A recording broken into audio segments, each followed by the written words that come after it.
Does Instagram show if you screenshot a story or a picture? So if you want to know that if Instagram notifies the other person or not, then you can open up your Instagram application.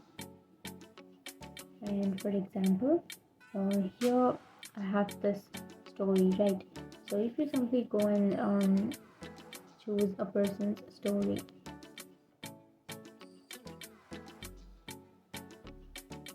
so I'll be choosing this person.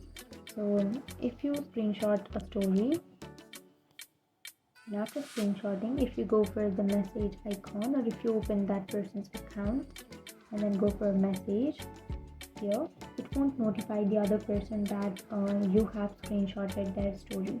So if you simply go for their account, like you can simply choose a post, and then if you go and screenshot their post, and if you go for messages, it again won't notify the other person. On Instagram, it doesn't notify the other person that if you have screenshotted their story or if you have screenshotted their post or anything. So you can simply screenshot anyone's post or anyone's story on Instagram without any problem. So that's it, and if you have any questions, feel free to comment below. Thanks for watching.